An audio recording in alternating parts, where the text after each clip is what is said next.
Muy buenas tardes, bienvenidos a su programa Hablemos de Ciencia, Tecnología y Sociedad. Yo soy Miguel Cabrera y hoy tendremos a Juan Carlos Romero López, un argentino experto en inteligencia artificial, y también él dirige un programa, Radio Azucena, es decir, programa en su país, en Argentina, que difunde temas de análisis, temas de estudio sobre alta tecnología, sobre la inteligencia artificial y sobre determinado ámbito del conocimiento, porque ese es el objetivo de Juan Carlos Romero López, difundir, es un difusor del conocimiento a través de Radio Azucena. A él lo tendremos hoy con un tema muy importante porque es un tema nuevo que se está tratando en el plano de la intelectualidad, y los pensadores le están dando mucha atención en estos momentos, que se refiere a lo que es el tecnofascismo. Es un concepto nuevo que se ha ido empleando. Recientemente fue que surgió, porque la nueva tecnología ha traído también algunos inconvenientes y algunos usos que no convienen o no son democráticos. En este sentido, Juan Carlos escribió un libro después de hacer un largo estudio acerca de esta temática, es decir, de lo que se llama tecnofascismo. Después de hacer ese largo estudio sobre esa temática, Juan Carlos nos brinda un libro, un estudio bien fundamentado acerca de esa temática. Entonces vamos hoy a hablar con él, a conversar. Él va a exponer sobre su criterio acerca de esa temática, porque Juan Carlos es una persona inquieta. Juan Carlos tiene muchas inquietudes y lo he visto en un curso que está brindando sobre la inteligencia artificial. Juan Carlos se ha dedicado a ser un difusor, un divulgador científico y de la cultura. Juan Carlos, bienvenido. ¿Cómo estás? Muy bien, Miguel. Muchísimas gracias por semejante presentación inmerecida. Simplemente somos entusiastas de la difusión de los temas de tecnología al servicio de los pueblos y de los seres humanos, al servicio de una vida más humana entre todos nosotros, los habitantes de este bendito planeta. Ahí estuve viendo, Juan Carlos, ese análisis que hace acerca de este tema. Si estuve investigando sobre este tema, sobre el tecnofascismo, y veo que es un tema nuevo, es decir, es un concepto que se ha ido empleando en los últimos tiempos. Es decir, antes no existía esa palabra, porque une lo que es la tecnología con el fascismo. Fascismo que tuvo su auge y su inicio en los años 30, 40. Entonces, ¿qué le motivó a usted a analizar y estudiar, a dedicarle, porque usted le dedicó mucho tiempo al estudio de este tema, para poder hacer ese libro que ya lo concluyó y que lo va a poner a circular próximamente? Así es, Miguel. Hay dos vertientes que me han llevado a esta temática.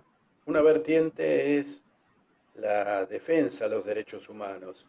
Allí donde haya una violación de los derechos humanos en cualquier parte del mundo, cualquier ser humano consciente debe estar presente con su voz, con su denuncia, con su lucha, con su forma de actuar en la dirección de cambiar esas violaciones a los derechos humanos, suprimirlas y eventualmente, como ha pasado en algunos países, afortunadamente, castigarlas en el marco de la ley. Estamos en el siglo XXI, tenemos herramientas tecnológicas poderosísimas como para dotar a la mayoría, si no a toda la humanidad, de un estándar de vida más que razonable, digno. Algunos países lo están demostrando. China, por ejemplo, que viene sacando de la pobreza a millones y millones de sus habitantes. Por supuesto que hay cuestiones que tienen que ver con el autoritarismo de los gobiernos y China tampoco es la excepción.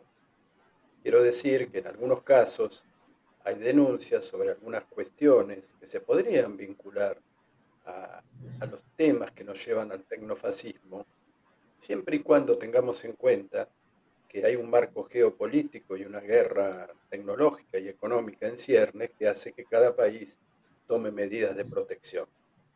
Dicho esto, para no ser injusto, entendemos que en el lado occidental, allí donde estamos, donde está la República Dominicana y la República Argentina, lo que algunos despectivamente llaman el patio trasero de los Estados Unidos, estamos bajo la órbita de gigantescas corporaciones tecnológicas que manejan nuestra vida, la orientan, no solo nos proveen eventualmente beneficios, sino que también nos atrapan, queramos o no, en una red de la cual somos subsidiarios, una red a la cual le entregamos información de manera permanente.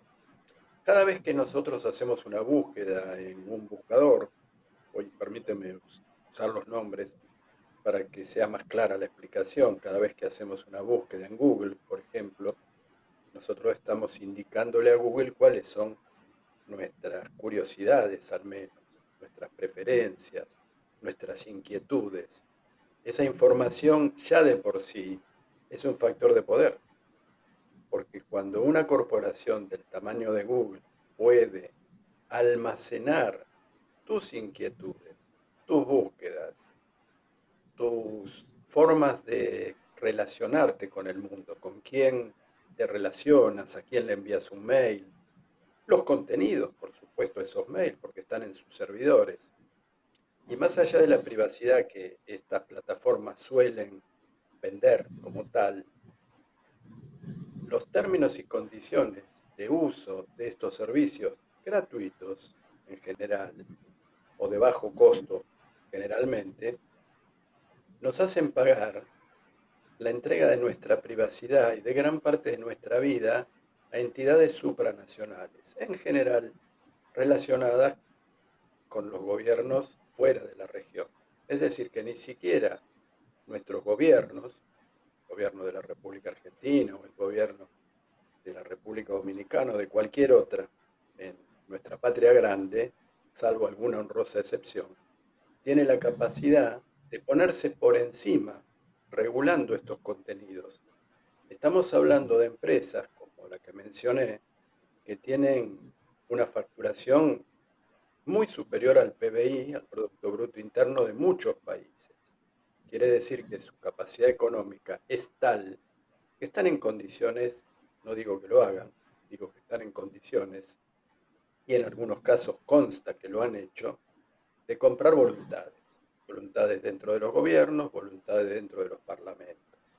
Hay infinidad de casos donde empresas como Cambridge Analytica, trabajando con Facebook, direccionó el resultado de elecciones supuestamente democráticas. Cuando dejamos de tener democracia, soberanía popular, ahí empieza el fascismo, Miguel. El fascismo no es otra cosa que la imposición totalitaria de una fuerza por encima de la voluntad del grueso de la ciudadanía o de la mayoría de la ciudadanía. Lo más peligroso de esto, para concluir esta definición, es que la mayoría de la población no es consciente de que esto está sucediendo, no es consciente que es esclava, en algún sentido, de estas plataformas tecnológicas transnacionales. Y le entregamos gratuitamente y alegremente nuestra información, que luego es usada para direccionar nuestros hábitos, nuestras conductas, lo que compramos, lo que dejamos de comprar, y hasta, y aquí viene lo peligroso, las opiniones o las preferencias políticas. Entonces, nosotros, en ese caso, ¿cómo podemos definir lo que es el tecnofascismo? ¿Qué definición se puede hacer? Porque usted dio una definición de fascismo muy, muy acertada. pero entonces ahora se conjugan dos palabras, tecno y fascismo, es decir, tecnología con fascismo, es decir, ¿qué definición podríamos darle al concepto tecnofascismo? Yo te diría que estamos muy cerca de poder decir que es el dominio de las corporaciones sobre el alma humana o sobre su capacidad de pensamiento y raciocinio. La posibilidad de que una fuerza externa a nosotros mismos dirija la forma en que pensamos. Y de una manera tan sutil que es casi invisible para la mayoría de la población, a través de los manejos de los algoritmos de las redes sociales y a través, sobre todo, en esta última etapa, de los análisis predictivos de la inteligencia artificial. Es decir, cuando se conoce con profundidad el comportamiento de una persona, y ahora voy a tratar de darte una definición más contundente y más corta, cuando se conoce hacia dónde va una persona en sus actos, es factible el que conoce esa direccionalidad de llevarla a donde quiere. O sea, si yo sé que preferís determinadas lecturas, puedo inducirte a ir a esas lecturas de manera engañosa, a lecturas que contradigan de alguna manera lo que puedes afectar a esos grandes pulpos, a esos grandes conglomerados tecnológicos. Es el dominio de la mente humana a través de dispositivos tecnológicos. El Sí, tecnofascismo pero es eso, entonces es supresión de la personalidad. es una buena definición y está muy clara. Sin embargo, también tenemos que algunos rasgos deben distinguir a ese concepto, es decir, cuando nosotros vemos que se trata de dominar la mente humana, es decir, de influir en el comportamiento y las actitudes de la persona, también eso debe tener alguna característica, es decir, el concepto de tecnofascismo debe traernos a nosotros también y nos orientan también a ver cuáles características, cuáles rasgos distintivos tiene el neofascismo, es decir, porque es algo nuevo para las sociedades. Antes no existía ese control a través de los medios tecnológicos. Eso es reciente en sentido histórico, porque 20, 30 años no es mucho en la historia de un país, de un pueblo y del mundo. Entonces, esos conocimientos recientes a través de la tecnología, que como bien usted define, tienden a dominar la mente de la persona, del ser humano, de la población, del mundo completo, porque también se trata de influir a nivel internacional y mundial a través de algunos conceptos y de algunos planteamientos que se hacen y de algunos también manipulación, porque ese es otro elemento también que debemos tratar, la manipulación que se hace de la conducta y de la percepción que tienen los individuos y la persona a través de este nuevo concepto de neofascismo, de tecnofascismo.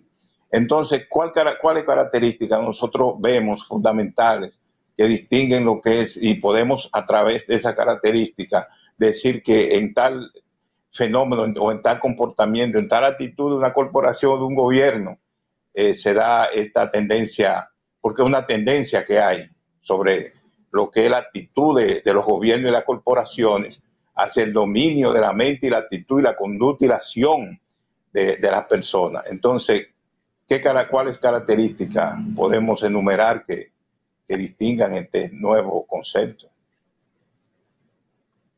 Hay 4 caminos de control, al menos, y por supuesto dentro de estos 4 caminos hay caminos intermedios, digamos, senderos que van relativamente de la mano.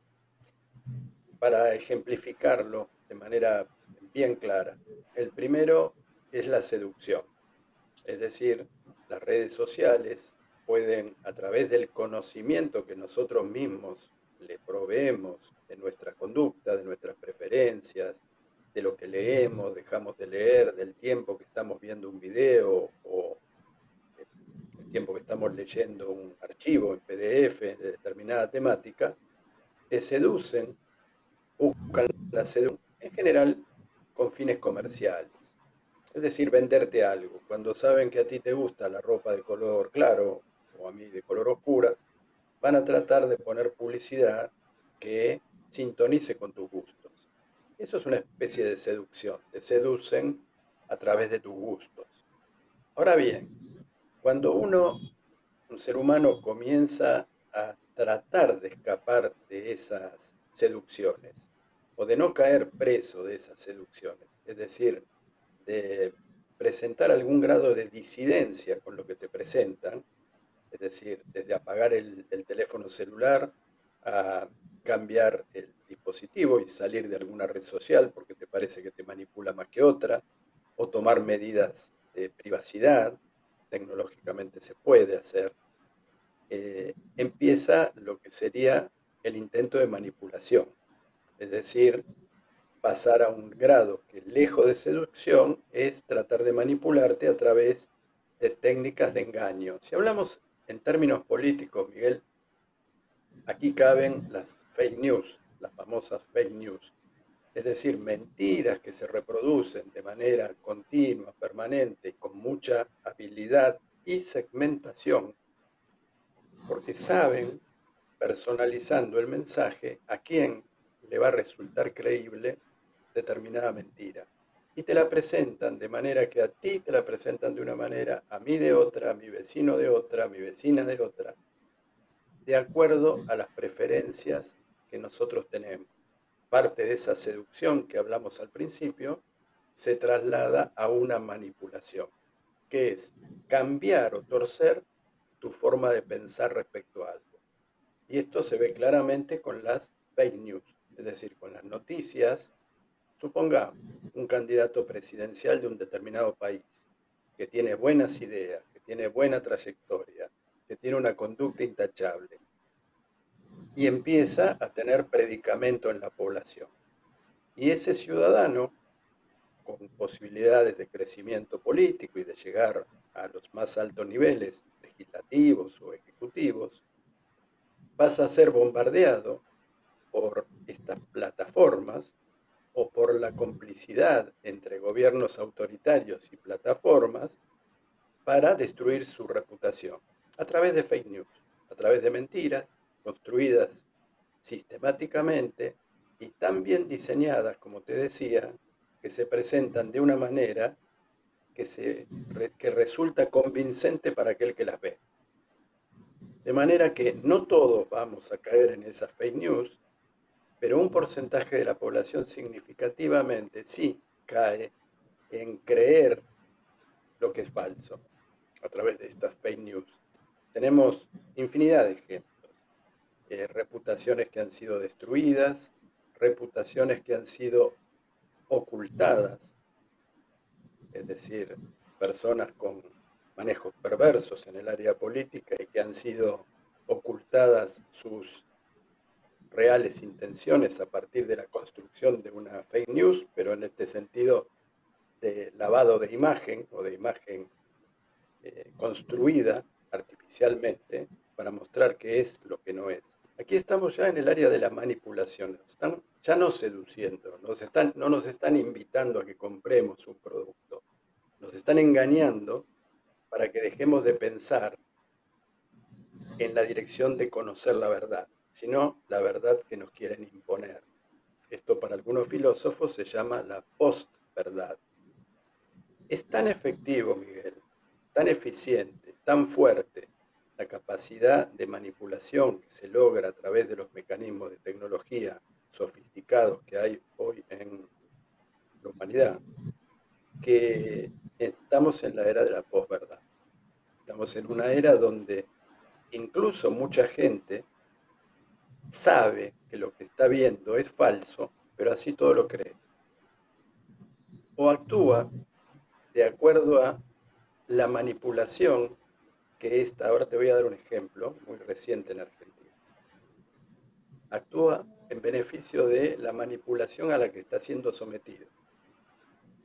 Hace un mes y medio aproximadamente hubo elecciones en la ciudad de Buenos Aires, un candidato del oficialismo, digamos, del entorno del presidente Milei, claramente un ejemplo de tecnofascismo, por muchas razones que podemos abundar, presentó su candidatura y competía con otra fuerza de derecha que está a cargo del expresidente Macri, una derecha un poco más moderada que la derecha salvaje de Milei,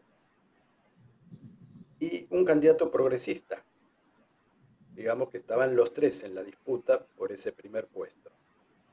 Se emitió una fake news, un video, donde se mostraba al presidente Macri, que no era el presidente Macri, sino que era un video realizado con inteligencia artificial, pidiéndole a sus seguidores que no votaran a su candidata, sino que votaran al candidato del oficialismo, al candidato de Milei. Era casi burdo, Miguel. O sea, cualquiera con un mínimo de atención se daba cuenta que se trataba de un video realizado con inteligencia artificial. Pero ¿cuál fue el resultado? Llegó el mensaje, y el mensaje era: si ustedes quieren ir contra el candidato progresista, voten al candidato más reaccionario, por más que no es el de mi fuerza. Es decir, ese resultado terminó haciendo ganar, por poco, pero haciendo ganar al candidato más totalitario. Y yo estoy seguro que la mayoría de esos votantes sabían que era un video falso. Claro. Ahora, uno cuando ve estos sistemas pues son sistemas que se establecen de tecnofascismo, son un sistema bien estructurado para poder crear esa influencia en la mentalidad y en la actitud de la gente. Ahora uno dice y se pregunta, ¿cuál es tecnología? Es decir, ¿qué tipo de tecnología se utilizan para ya desarrollar todo lo que este sistema tecnofascista? Es decir, dentro de todo el conglomerado de tecnologías que se han podido elaborar y producir en los últimos años, ¿cuáles son esas tecnologías que se utilizan comúnmente para hacer ese tipo de manipulación y de también manejo de las actitudes, de la conducta y del pensamiento de la gente común y de cualquier intelectual que también cae en esas debilidades? Bien, Miguel. Yo te hablé de cuatro caminos. Uno era la seducción, que ya expresamos, que ya definimos. Luego la manipulación. Y un tercer camino, que es, voy en orden de gravedad, a mi entender, de la aplicación del tecnofascismo, que es las tecnologías predictivas. ¿Qué hay detrás de cada una de estas tres? En el primer caso, cuando hablamos de la seducción, la Big Data, es decir, la acumulación de muchísima información personal y colectiva que permite presentar segmentada la información que te seduce. Es decir, si yo estoy tratando de viajar al Caribe y empiezo a ver hoteles y pasajes y todo lo demás, esa información se convierte en una forma de seducción por las plataformas de turismo o relacionadas con el negocio, que me van a empezar a mostrar publicidad relativa, real, relativa a la belleza de República Dominicana, de sus playas, de su naturaleza, de su historia, de la calidad de su gente. Todo eso se puede hacer en la medida que haya un cúmulo de información muy importante, porque si no, no sabrían lo que yo estoy deseando. Es decir, millones y millones de habitantes están siendo seducidos permanentemente por las plataformas comerciales, porque hay una acumulación posible en los grandes servidores a través de una tecnología que se llama Big Data, grandes datos. Esta es la madre de toda la problemática, esa acumulación de información gratuita y voluntaria que la ciudadanía le da a las grandes plataformas. ¿Qué pueden hacer los estados o qué podemos hacer los ciudadanos respecto a eso? exigir regulaciones. Por ejemplo, yo debería poder pedirle a estas plataformas que mis datos nunca salieran fuera de la órbita de lo que yo quiero. Es decir, a mí no me interesa recibir ningún tipo de publicidad, déjame que yo elijo solo a dónde quiero ir, no me interesa recibir ningún tipo de promoción ni de oferta, porque de alguna manera esa comodidad o ese confort que me provee, que me estés tratando de seducir y ayudar a viajar, lo estoy pagando muy caro, lo estoy pagando con la entrega total de mi privacidad. Este primer punto es una lucha por la conciencia individual, pero a su vez una lucha por la conciencia de nuestros legisladores para que las empresas que acumulan datos tengan restricciones de acuerdo a las leyes de cada país. Y cada país sabrá hasta dónde regular el uso de esa valiosísima información. Porque en un extremo, Miguel, esta información es arma de guerra. Si saben cómo proceden los dominicanos frente a determinadas situaciones, en un casus belli, en una potencial, nunca la haya, un conflicto bélico con otro país, estas plataformas pueden actuar en favor o en contra del país del que extraen los datos, entregando esa información sabiendo a qué hora salimos, cuánto nos desplazamos, cómo nos desplazamos, qué medio de transporte tenemos, y de esa manera atacar la infraestructura crítica, de manera de paralizar, por ejemplo, un país. Es uno de los tantos ejemplos que te puedo dar. Quiero decir que si una entidad transnacional sabe todos los movimientos de transporte que tiene una población determinada, tiene un inmenso poder sobre esa población determinada. Y nuestros representantes, nuestros diputados, nuestros senadores, los representantes del pueblo, nuestros presidentes, nuestros funcionarios, deberían ser conscientes que es una grave falencia en la defensa nacional permitir que esos datos no tengan control de nuestros estados y de nuestra ciudadanía, individual y colectivamente.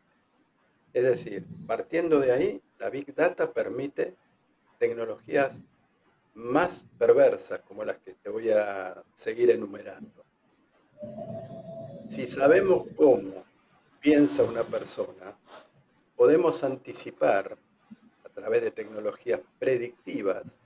Esto es algo así como un rompecabezas, Miguel. Una persona inteligente, cuando ve un rompecabezas al que le faltan 4 o 5 piezas nada más, un rompecabezas de 500 piezas, si te faltan 3 o 4 piezas, tu propia mente reconfigura qué hay ahí en esa piecita que falta, ¿verdad? Puede ser el pétalo de una flor, puede ser la ladera de una montaña, un árbol, una hoja, la cabeza de un animalito, pero lo reconstruimos. De la misma manera, nosotros cuando estamos por hacer algo, la tecnología predictiva, los algoritmos predictivos que empezaron hace ya muchísimos años, y la audiencia lo va a entender claramente si no tiene conocimientos técnicos, cada vez que nosotros escribimos algo en un procesador de texto, hay una predicción de lo que vamos a escribir, y muchas veces no es lo que queremos escribir, hasta en algún sentido nos molesta, ¿no?, que escriban por nosotros. Es decir, hay una predicción. Por supuesto, eso se puede desactivar. El tema, Miguel, es que cuando hablamos de predicción de comportamientos, estamos hablando de la capacidad que tiene una entidad transnacional de saber cómo van a actuar los ciudadanos de un país, en este caso nuestros países. De manera que, ¿quién es el opositor a una posible invasión? ¿Quién es el opositor a una posible política que perjudique a los intereses nacionales? ¿Quién es el opositor y en qué grado tal persona o tal otra es opositora a una política que no favorece a nuestros países? Es decir, eso ya es la tecnología predictiva. ¿Cómo se logra? A través de los algoritmos predictivos. es decir, sofisticados programas de computación que toman la información de esa Big Data, esos repositorios gigantes de información, y saben qué es lo que vamos a hacer, en gran medida, es decir, con un grado muy alto de precisión. Saben si te vas a rebelar, saben si vas a buscar ayuda de tus compañeros, saben si te vas a organizar o si por el contrario vas a bajar los brazos y no combatir. Combatir me refiero en términos políticos, ¿verdad? Es decir, oponerte. Pero en el Ahora lo caso que de una sucede, guerra, sí, en una guerra, ¿qué perdón, pasa ahí? en el caso de una guerra sí, el término combatir se aplica. Entonces, si estoy pensando desde fuera de las fronteras de un país en invadir otro país y tengo acceso a esta información y estas bases de datos, puedo saber cuáles son los ciudadanos que estarían dispuestos a dar la vida para defender su patria. Y podría actuar en la eliminación de esos ciudadanos, al mismo estilo que hacían los fascistas tradicionales, simplemente sabiendo antes que pase lo que vos podrías hacer. Ahora uno se pregunta también ese control social, porque se trata también de eso, de que por esos mecanismos se utilizan para esas herramientas, para tener un control social. Pero hay una diferencia, Juan Carlos, por el fascismo que existió en el siglo XX tenía sus herramientas distintivas para tener ese control social. Entonces, podríamos decir, el tecnofascismo actual del siglo XXI, ¿en qué se diferencia del fascismo anterior, del tradicional, del que existió en el siglo XX, en cuanto al control social? ¿Qué mecanismos digitales, qué instrumentos digitales utilizaba? Es decir, porque hay una diferenciación. Sí, hay una diferencia, que es la visibilidad de las acciones punitivas y de las acciones preventivas.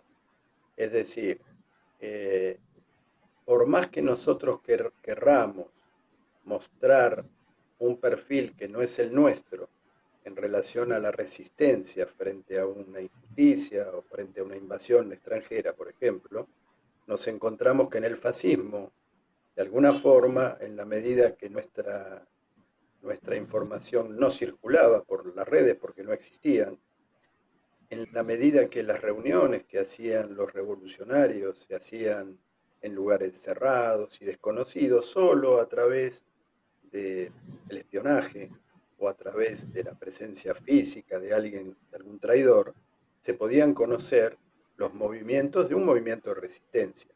Hoy los movimientos de resistencia están vinculados a través de entornos telemáticos, a través de redes sociales. Usamos WhatsApp, nos comunicamos por las redes sociales, estamos contando qué hacemos. Y nuestros dispositivos, si bien se puede desactivar, nuestros dispositivos móviles le están diciendo al enemigo en qué lugar estamos en cada momento de nuestra vida. De manera que una tecnología de eliminación personal dirigida, como se está usando lamentablemente en cuestiones bélicas, permite ubicar a ese enemigo de manera precisa a partir de la información que nosotros mismos le estamos dando por el simple hecho de usar un dispositivo móvil. Nuestros dispositivos tienen GPS. Toda la humanidad, todo el planeta Tierra está alambrado, hasta el lugar más recóndito del planeta, el más eh, alejado de la mano de la civilización, está alambrado por miles de satélites y por los sistemas de GPS, de geolocalización. Cuando uno tiene un dispositivo personal, está diciendo acá estoy. De manera que somos blancos ubicables. En la época del fascismo tradicional, en los años 30, 40, 50, el fascismo, y en los 70 también, ¿no? Hubo regímenes de índole fascista, como la dictadura, sangrienta dictadura argentina, que si bien usó las tecnologías disponibles, no tenía la capacidad que pueden tener hoy una fuerza de ocupación o una fuerza dentro del propio país, un gobierno totalitario, de conocer exactamente cada uno de nuestros pasos, cada una de las formas en que nos movemos, de qué manera nos relacionamos, con quién nos relacionamos y hasta en qué punto estamos. O sea, ahora mismo, si me quisieran capturar, personalmente quiero decir, con o sin razón, saben dónde estoy, porque tengo a mi lado mi teléfono móvil. Y mi teléfono móvil me seduce ayudándome, por ejemplo, a ir de un lugar a otro utilizando el GPS. Es decir, le estoy dando mi localización permanente a quien pueda tenerla, en este caso las grandes corporaciones la tienen, a cambio de la comodidad de poder usar esa prestación. Es cierto que puedo desactivarla, es cierto que puedo desactivarla, y en un caso extremo uno debería desactivarla. Pero ¿qué sucede, Miguel? Cuando salgo a la calle en una ciudad como Buenos Aires, en la entrada de mi edificio hay una cámara de vigilancia. En la esquina hay una cámara de vigilancia del gobierno de la ciudad. En el edificio de enfrente hay otra cámara. Es decir, estamos permanentemente filmados, estamos permanentemente grabados y monitoreados, hagamos lo que hagamos. Y están los que tienen acceso a esa big data de información de todas esas cámaras interconectadas. Esto es muy útil cuando sucede un hecho delictivo y la justicia procede pidiendo la información de manera legal para dar con el que cometió el delito. En este sentido, las sociedades aplauden estas tecnologías porque dicen, bueno, con qué rapidez se puede encontrar al culpable de un robo o peor aún de un asesinato. El problema es que esta misma capacidad de encontrar a un culpable también permite encontrar a un inocente si se ejerce, como hace el tecnofascismo, un control o una represión sobre un inocente, sobre un héroe o un patriota. Entonces uno cuando ve esa situación que usted describe, uno diría, pero entonces no hay autonomía del ser humano para poder trasladarse e incluso manejarse en cuanto a lo que son su forma de comunicarse, de transportarse. ¿Cómo usted ve eso? Esa Bueno, hay un autonomía ejemplo. se viola porque en cierta medida nosotros no, estamos prácticamente en una situación que no tenemos capacidad de decir que nuestra vida tiene privacidad en cuanto a que podamos desplazarnos donde uno quiera, hágalo sin tener que tener un monitoreo permanente. Entonces, ¿cómo uno liberarse? Porque eso lo establecen los gobiernos y los estados y no hay forma de uno evadir esa situación. Muchas veces ellos lo tratan de ver como la seguridad, sí, seguridad del Estado, como que eso significa, y se le da a la gente esa forma de ver la actitud que asumen los gobiernos, como que eso es para favorecer en cierta medida la seguridad de las mismas personas, pero cuando uno ve eso se utilizan con otros fines.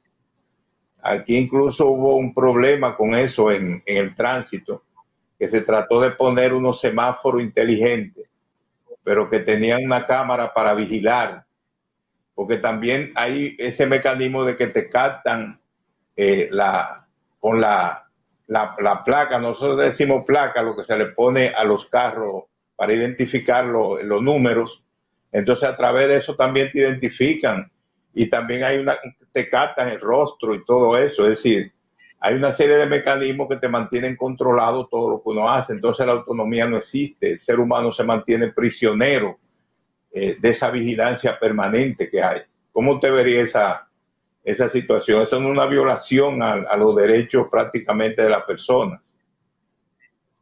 Sí, Miguel, te voy a dar un ejemplo positivo, porque nosotros estamos hablando en términos muy dramáticos de lo que está pasando en el mundo, describiendo una realidad que es común a la República Dominicana, a la Argentina, a Estados Unidos, Francia.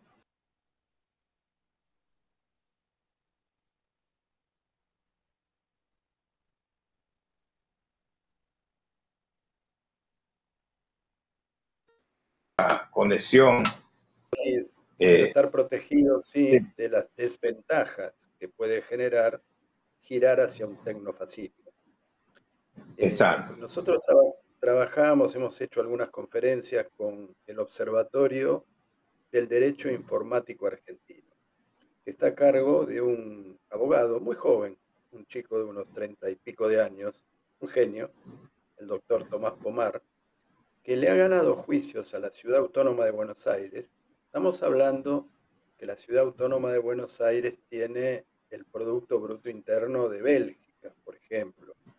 Es decir, es una ciudad con mucho desarrollo económico, comercial, y está en manos de un gobierno de derecha hace más de 20 años.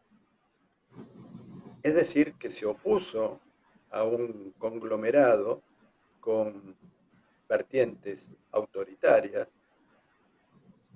y ganó el juicio.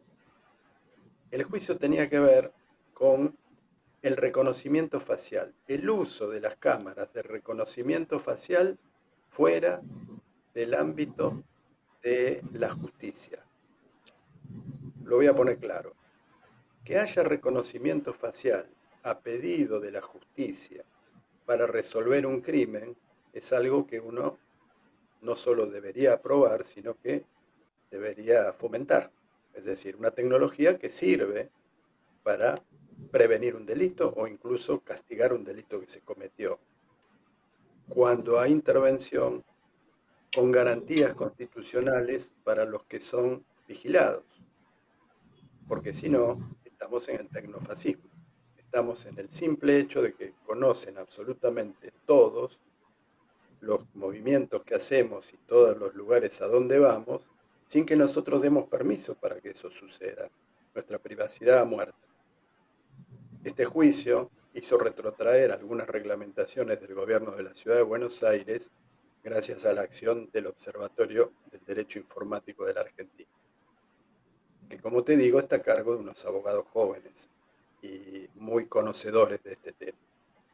Con esto lo que te digo es que los pueblos tenemos mecanismos de defensa en la medida que haya conciencia de la gravedad de esta situación que estamos planteando. Sí, ahí se ve que en realidad todo, Juan Carlos, a veces tiene su parte positiva y su parte negativa. Es decir, hay cosas que se aplican por el bien de la ciudadanía y que permiten esclarecer, en este caso, algunos hechos que son, que hay que condenarlo como por su magnitud, porque son hechos delictivos. Ahora también a veces se utilizan para otros fines, que hay que uno entonces ve la parte negativa.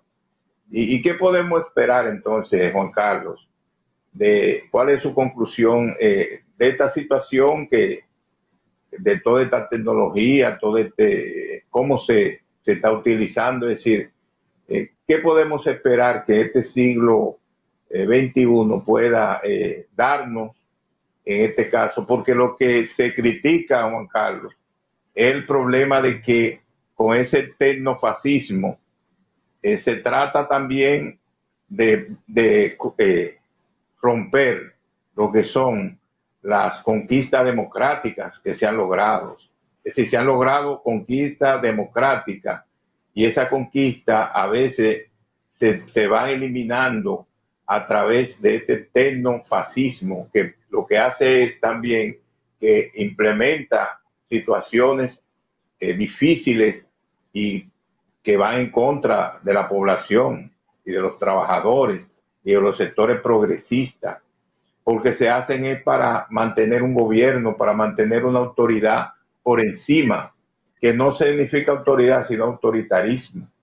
Es decir, nosotros tenemos que ver cómo, porque no es que el tecnofascismo permite la libertad, sino que también te la coarta, por un lado, porque ese es el problema, la parte negativa. Es decir, ¿cómo nosotros podríamos lidiar con esa situación? Su conclusión, por ejemplo, en el libro, usted analiza esa temática, el estudio y la investigación que hizo. ¿Cómo usted vio esa situación de acuerdo a los trabajos que usted fue leyendo y viendo? porque usted duró un buen tiempo estudiando esa temática del tecnofascismo. Lo que nosotros estamos viendo es un momento muy grave de la humanidad. Si tomamos la foto del día de hoy, Miguel, estamos en un Sí, retroceso y en una involución manifiesta. Tenemos poblaciones que están votando líderes que abiertamente ya no engañan respecto a políticas que afectan a esas poblaciones que terminan votándolos. Y esto tiene una explicación sencilla, la manipulación de la que hablamos. Es decir, los convencen a gran parte de la población a través de todos estos mecanismos que venimos charlando hoy en esta charla que tanto agradezco, este reportaje y esta posibilidad que siempre te agradezco, de usar los mecanismos mentales gracias a los algoritmos predictivos y a las tecnologías de Big Data y a los análisis neuronales, de las redes neuronales de la inteligencia artificial para inducir conductas. Hay estudios muy avanzados de universidades muy prestigiosas, incluso de los Estados Unidos, para no decir que no hay quien no lucha contra esto también en los Estados Unidos, que muestran que hay una manipulación manifiesta, demuestran la manipulación que se produce a través de las redes sociales, como algunos presidentes han ganado. El caso de Donald Trump es un ejemplo claro. Ha ganado con el apoyo del 77% de los mexicanos residentes en los Estados Unidos. A quienes dice, no dice, intenta cambiarle la vida para mal. Si ahí no hubo manipulación, Miguel. Entonces, este es un claro ejemplo de tecnofascismo, lo que está haciendo Donald Trump. La imposición de un supremacismo blanco bajo leyes supuestamente divinas, ¿no? Como que el famoso Make American Great Again es una aplicación tecnofascista que se lleva a la práctica a través de las redes sociales. No es curioso que en la asunción del presidente Trump estuvieran presentes los CEOs de Google, de Amazon, de Meta, de Facebook, Twitter. Es decir, los grandes magnates de las empresas tecnológicas están trabajando de la mano de un gobierno tecnofascista, proveyéndole las herramientas para que ese gobierno haga lo que hace. Pero claro, por otro lado, para ser justos con la humanidad de la que uno tiene siempre esperanza, sabemos que hay grandes movimientos masivos de activismo en contra de las políticas del presidente Trump. Y es muy probable que en las elecciones de medio término pierda la cantidad de escaños necesarios para mantenerse en el poder y pueda ser sometido a un impeachment. Quiero decir, la democracia tiene mecanismos para actuar. Lo importante es que no nos callemos, que las voces se puedan seguir reproduciendo por la vía que sean, de la manera que sean. Por eso te agradezco tanto este espacio, porque este espacio nos permite contar estas cosas, concientizar, y con que una persona que no conocía esto, a partir de ver este programa, ahora lo conozca, ya hicimos un buen trabajo, Miguel. sí, pero uno en parte tiene que haber alguna resistencia. Es decir, yo sé que su libro ya es una contribución al esclarecimiento de, esta, de este fenómeno que se está dando con el tecnofascismo y también una serie de programas que se puedan hacer para dar a conocer este nuevo fenómeno que se ha dado en la vida de las sociedades, porque es una novedad lo que se está viendo. Ahora, ¿qué resistencia? ¿Cómo? Porque en realidad yo veo mucha pasividad, Juan Carlos, de parte de los intelectuales. Yo veo como que no hay esa parte de resistencia a lo negativo que podría ser que nosotros en pleno siglo XXI, aunque sea una faceta del fascismo, en este caso llamado tecnofascismo, pueda penetrar en las sociedades que vivimos.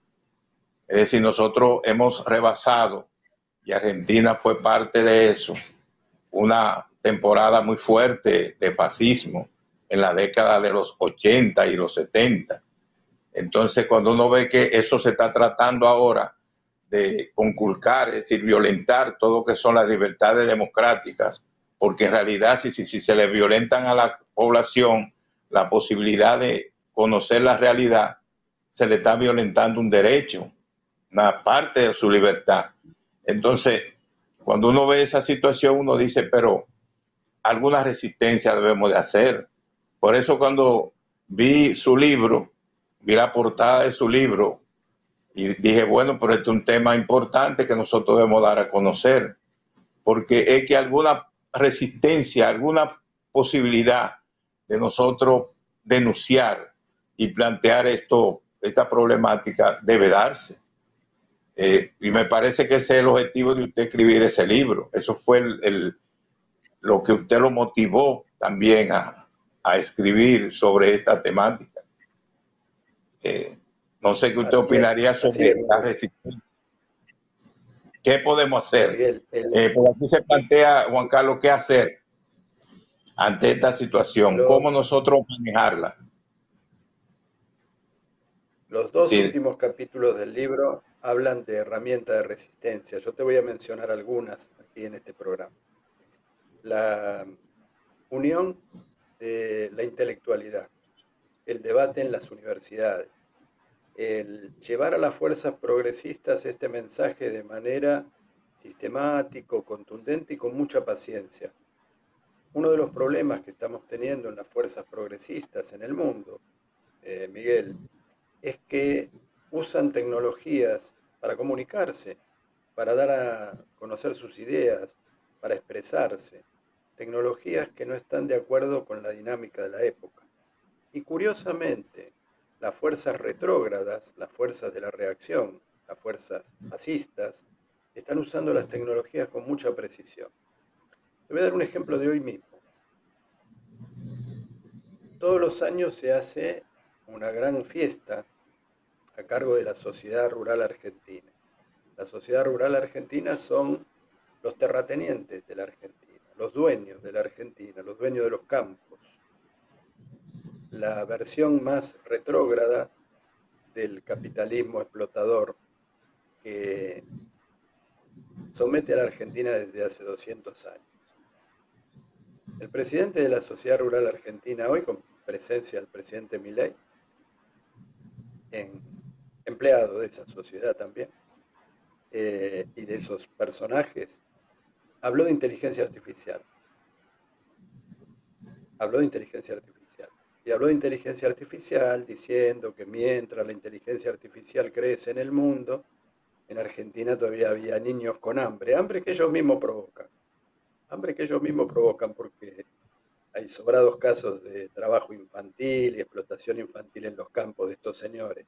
Así que habló de hambre infantil con bastante hipocresía este señor. Pero sí habló de inteligencia artificial. Y en las fuerzas progresistas nos cuesta encontrar líderes, Miguel, que tomen la bandera de la inteligencia artificial desde la postura popular. De tomar la bandera como la tomó el doctor Pomar a los 32, 33 años que tiene, haciéndole un juicio a la ciudad de Buenos Aires para que los sistemas de reconocimiento facial no avanzaran sobre la privacidad de las personas sin el auxilio o el pedido, mejor dicho, el pedido de un juez. Es decir, en caso que la justicia lo requiera, esos dispositivos están a disposición, pero en el caso de que esos dispositivos funcionen bajo el arbitrio de un gobierno de turno, le estamos dando información acerca de a dónde voy y dónde no voy. Yo soy un opositor, claramente, a este gobierno de la Ciudad de Buenos Aires. Por supuesto, en líneas democráticas, en un debate de ideas. Pero hasta dónde ese debate de ideas, en manos de un gobierno peligroso, se convierte en una posible persecución. Persecución física, un encarcelamiento injusto. De manera que ahí hay un arma de resistencia.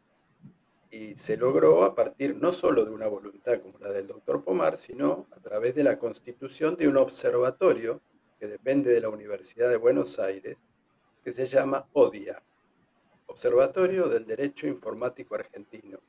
Ese nombre está puesto, por supuesto, con toda la habilidad para que sea recordable.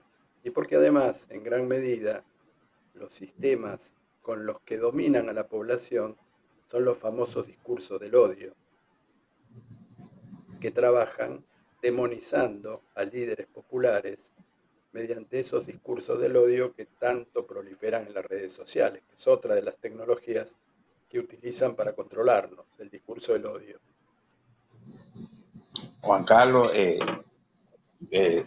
alguna palabra que usted tenga de despedida para el público, porque ha hecho un análisis muy importante y ha dado a conocer los fundamentos, es decir, la parte principal de lo que ha sido su libro y su estudio y su investigación sobre ese tema de del tecnofascismo, es decir, un término nuevo, pero que ha ido calando y que ha ido tomando el auge que nosotros debemos también de darlo a conocer, es decir, la parte positiva y la parte negativa de lo que es el tecnofascismo.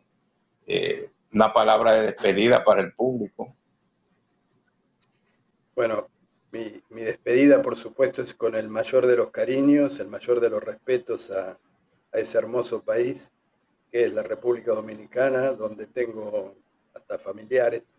Y sobre todo quiero agradecer a la universidad y a tu programa, y personalmente a ti, Miguel, por esta posibilidad de llegar a ese noble pueblo que es el pueblo dominicano, ese pueblo tan vivaz, tan cálido y tan hermosamente hermanado con nosotros, a través de mucha gente de la República Dominicana que ha venido en los últimos años a residir en Argentina, y que el tecnofascismo demoniza, ¿verdad? Tú sabes bien que hay persecuciones siempre sobre las minorías. Cuando hay un gobierno tecnofascista, el que va a buscar la vida fuera de su patria porque encuentra mejores condiciones, estos gobiernos lo persiguen. Y estas tecnologías, si las conocemos, si denunciamos esto, podemos corregir esa situación. Cada uno tiene derecho a ir a trabajar donde puede, donde quiera. Y no es bueno irte de tu país por la fuerza, pero cuando tenés que irte porque es tu decisión, no necesariamente sos una minoría que se pueda asociar a la delincuencia como intentan hacer los tecnofascismos. Llámese Donald Trump, llámese Javier Milei, llámese el presidente de la Sociedad Rural Argentina. Bueno, muchas gracias, Juan Carlos. Ya usted parte de este programa porque ha tenido varias intervenciones. Es una despedida temporal porque dentro de poco lo vamos a tener otra vez aquí participando en el programa. Bueno, será hasta el próximo sábado con Hablemos de Ciencia, Tecnología y Sociedad. Muchas gracias, Juan Carlos. A ti,